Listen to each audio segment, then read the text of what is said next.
Okay, welcome back, everybody. So, Clark was just saying that Stevie Baggs walked away, but he just came back. I'm just going to read his Wikipedia for a second. Stevie and I go back a long ways, but in case you don't know, you would know him from Season 3 of Cobra Kai. But look at this.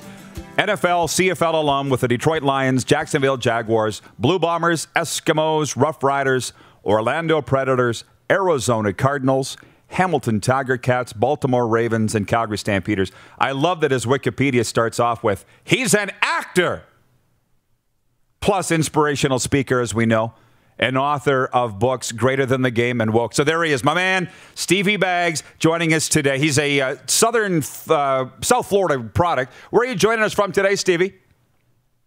ATL, Atlanta. Oh, I am yeah, on the Rod Pedersen Show. You've been in the hub. You've been in the hub of the South for a while, right? Atlanta. You've been hanging your hat there for a while. Yeah. Born and raised in South Florida, but I've been here since 2006. Okay. So listen, I got something for you. I was so excited when I saw that you're on Cobra Kai.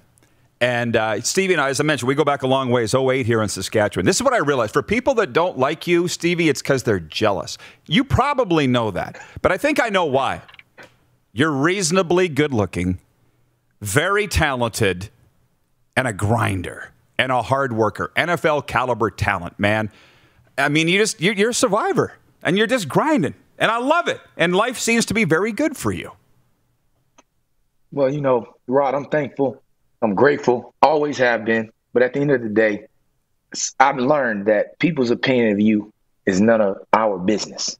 The only thing that you can control is what you can control. And that's how hard you work. I say hard work because there's a difference between hard work and hard work.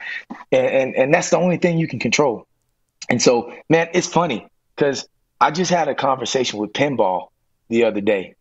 Yeah. One of my mentees down here in Atlanta, they're looking to sign this guy, and I vouched for him. And it was just a tremendous conversation because I see the light that he brings, right? Everybody can see it. If you know Pinball, he's just this vibrant guy, bunch of energy. But the one thing that resonated with me that he said was that, Stevie, we have to continue to make our dash count. And that's the one thing that I'm very, very happy to be able to do is to transition from football, athletics, arts, entertainment, but more importantly, make my dash count by helping people change the way that they think, Rod. And you don't have to think like me. I just want you to think like me. I decided to think. That's what changed my life. You think big, and like you say, but people talk noise. They talk noise about me. They talk noise about you. And once you realize it's just noise and it doesn't matter, that's when the fun begins. But let's be honest, Stevie, with you in 08 with the Riders, we've talked about this before. I got you on the post-game show from BC Place. The Riders lost. And you know what I'm going to say? You said the tears of our sorrow of today are the garden for our future of prosperity. And I was like, what the hell is he talking about? Can we get a translator down there? Nobody'd ever talked like that before, Stevie. So I just kind of think you're a little ahead of your time is what I think. Well, I see some of the guys now in the moves that they're making. You talked about athletes, kind of changing the narrative, right? I think that that's true. Maybe I was ahead of my time. And I know that there's fans that loved me to life. Like they just connected with my energy and how I played and the community stuff. And then there was other fans that hated the fact that I celebrated and played with so much passion. So, at the end of the day, out of 100% of the people, Rod, 25% will love you, but they can be persuaded to hate you. 25% of the people will hate you, but can be persuaded to love you. 25% will hate you no matter what you do, and 25% will love you no matter what you do. But the moral of the story is that you can't please everyone. So I don't try to anymore. Good. By the way, a longtime friend of yours, you've known him longer than I have. Jack Fulton's watching in Vulcan, Alberta, and he says, love Stevie Baggs. Great to watch Stevie. Great to watch Stevie continually growing into his calling. A great example to young players to have a game plan for life after football. Proud to have Stevie on the LCD USA Board of Directors. That's the Life Choice Dynamics. I love Jack. So when did you realize that football wasn't going to last forever and you better start getting a plan? I'd say by the time I was in Winnipeg in 06, and I had been on the practice squad, living in my Range Rover, before the Sackos gave me a chance to board at their home. By that time, I had already been, the thing that Wikipedia left out is the NFL Europe. So Frankfurt Galaxy. So, I'd done Detroit Lions, then Frankfurt, then Jacksonville Jaguars, then, Winnipeg. And so at that point in time, I'm like, I have to do something a little different. And when you're young, you think you're going to play forever. We hear that all the time. But at the end of the day, I just started trying to wrap my mind around what it is that you're going to be remembered for when you're done playing. Now, you want to be remembered to be a Hall of Fame or a champion or an all-star or what have you. But at the end of the day, most people are going to remember you for how you impacted their life. I just got a message the other day that blew my mind. Someone from Saskatchewan, I forgot who it was. I spoke somewhere in Saskatoon, and this young man, I took a picture with him. We had words. The parents were there, and it was just like the biggest thing. It was when I was something to be talked about in Saskatchewan, right? 09. And so from 09 to now, this young man and his family saw me on Cobra Kai. And it's like, thank you so much for doing what you did back then. We loved you then. We love you now. And so those are the things, Rod, that, really make you feel like what you do is meaningful, right? It has substance. So, that's what I can attribute. And those are the good things that you want to be remembered for. That's the good thing about getting a little older, because it takes a while for those things to come around. You don't really necessarily see it at the time, right? But so we're all dying to hear about the Cobra Kai. Johnny Lawrence, how did it come to be? So Rod, let me just first say this. I'm on a show right now where I'm a series regular. It's called Ruthless. It's the Tyler Perry show. It's really big. It's on Amazon Prime, and it's on Apple TV and BET Plus. All right, so folks, go check that out too. It's an amazing show called Ruthless. I had to plug that show. But I shot Cobra Kai in 2019. It just came out now. I have another TV show that I shot in 19 called The Underground Railroad. Barry Jenkins and Brad Pitt are the producers of that show.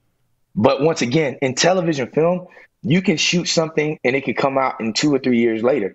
And I didn't even know when it was coming out. My manager calls me. She's like, Stevie, I think Cobra Kai is going to drop. And I'm like, okay. I didn't even recognize, to be honest, how big Cobra Kai was. I'm a huge Karate Kid fan, but I wasn't a Cobra Kai guy, right? And man, I've to be a series regular on a show and nobody really talk about it, and to have one small speaking role on Cobra Kai, and everybody's like, "Oh man, it's Cobra Kai," and I'm like, it was just funny, man, funny.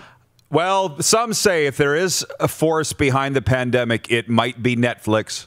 Because I wouldn't have watched Cobra Kai or Tiger King or any of these shows because I'm out doing stuff like you, but we can't. So I'm home streaming, and who comes across my screen but Stevie Baggs Jr. So good. I'm so proud of you, Stevie. By the way, you can tell me about Stevie Baggs Sr.? Because when you were playing here, tell me about Stevie Baggs Sr. So, my dad, it's Pops, man. At the end of the day, he was a great athlete.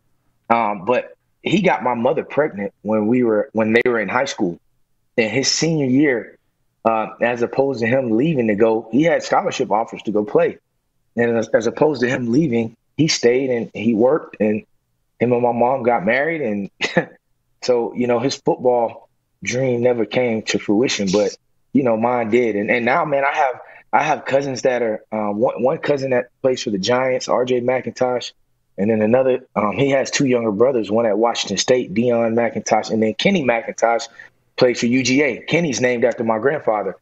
And so, to have cousins, and I have a stepbrother that plays at University of Houston, and to be the first person in my whole family to even go to college, let alone get a chance to play pro football, and to now have everyone in their respective places kind of following that, that path is tremendous. And I have an opportunity to give them information that I didn't have. Because now, like you said, being older, you recognize that money is not power and education is not power, but information is power. And if you have good information, you have good power. But if you have bad information, you have bad power.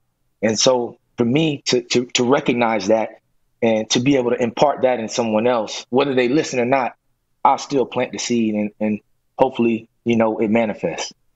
I've probably interviewed you 10, 12 times, and I'm just getting all my questions out now that I've never been able to ask you before. And one was about Stevie Baggs Sr.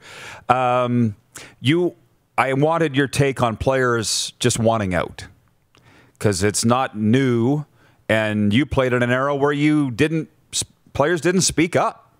If you did, bonk, or you're outright cut. So how do you feel about players that have a voice now and aren't putting up with the direction of a team if they're not happy? Well, I got to say this. My dad, I speak to him every day to this day, man. So shout out to my pops. But as far as players speaking out and having more control over their direction or their career, I think it's something that, for me, I'm going to always be pro player because I'm a player, right? But I don't think the fans recognize that, this business is called that. It's a business. And so at the end of the day, and I think I mentioned this the last time I was on your show, sometimes a player can make a mistake and get caught up in going to get the money. Then other players can recognize, well, man, I need to go get paired with this team so that I can go win a championship, right? Kind of like what Harden is trying to do. He's trying to cement his legacy because to be a great scorer and never be known to win a championship, that doesn't match with his legacy. But the prefix to contract is con. And we have to recognize that. And the contracts have always really been, especially in football, they're always one-sided for the team. And, you can cut a player and then he doesn't get any of that money in the contract. You can cut a coach, though, and the coach gets his money, depending on however long the contract was or if they come up with a settlement or whatever. But the players don't get anything. And so I think a lot of the times fans don't recognize that. Like, if they got an opportunity to go work in Saskatchewan, but then they got a raise to go work in Calgary, well, they're going to go probably take that raise if it makes sense. Well, don't be upset at a player that does the same thing just because you love him as a player or you love your team. It's about him, his career, his business, and him making the right decision in his mind for his business. Gotcha. Con, I like it. People are like furiously scribbling down all your wisdom here. They're saying it from Greg. From Greg Klevgard. Stevie has a great perspective on life. Love it. From Gary Lincoln in Winnipeg. So talented. Donna Berger writes in, Bags is a class act. From Blake Brown. Bro, you're still talked about. How's that make you feel? No, it really makes you feel good, Rod. I mean, seriously, man. In football, you're only as good as your last play, not even your last game. And so for me, I left no stone unturned as far as how many teams, I played for, and I just kept going and kept trying to get back. But at the end of the day, like I said, people will remember how you impact their spirit, how you impact their soul, their inner man. And so to be able to impact someone's inner being is more important than leading the league in sacks or getting a Grey Cup ring, in my opinion, because, although those memories are great, I think the most important memories are the ones that are on the inside, not the ones that, without. Micah always watching, and he is a young linebacker with the Winnipeg Blue Bombers. He watches almost every day from Galveston, Texas. He says, I got to go look up highlights of Stevie. Learn from a great. How would you describe your spin move, Stevie? Like you were doing it before anybody else. I think my pigeon toes helped me. The same reason why people didn't want to, give me an opportunity to get drafted high in the league, I guess, was the same thing that helped me, right? It helped with my quickness. But the spin move was something that I had always done since high school, right? Literally.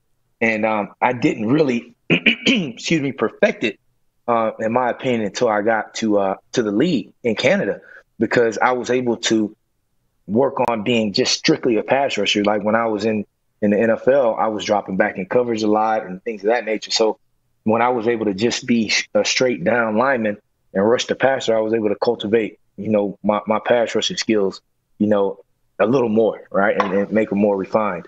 But the spin move was fun, man. I mean, I used to love it because every old lineman, you think you're going to be a speed guy, speed, and then you kill him with the speed, and then you dip under, and it's the quarterback's right there, right? You're in that throwing lane, so it was always an easier path to the QB.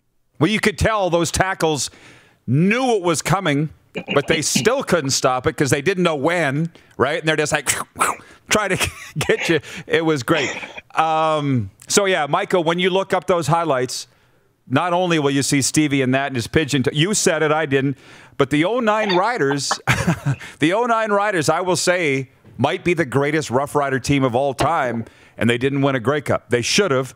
That was the 13th man. But just yourself and John Chick, obviously, Scott Schultz for half a year. The Canadian Air Force on offense, Darian in his prime, that might be the greatest Rough Rider team of all time. And not a lot of people argue about it, actually.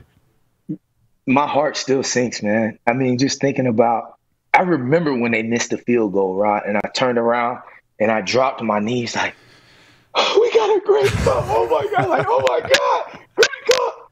And then you see the handkerchiefs everywhere, and you're like, oh, my God. Like it was one of the most, people call it roller coaster emotion. And, I mean, oh, my gosh, bro. I still think about it to this day. Because to be on I played on 3 Grey Cup teams, and I lost all 3. KG got hurt when I was in Winnipeg. He went for the fumble, hit his arm. And then Calgary, we were favorites to win over Toronto, and Toronto just beat the brakes off of us that year. But then the one when I was really, I was a leader on that team. I was a main, person in that locker room to help contribute to those wins that we had throughout the year. And to kind of shut Anthony Cavillo down like we did and not come away with the win was demoralizing, to say the least. A Rider fan had a heart attack on that C-Train platform across the street from McMahon. You know where it is, across Crowchild there. When I heard about that, I'm like, I'm not surprised. There was only one?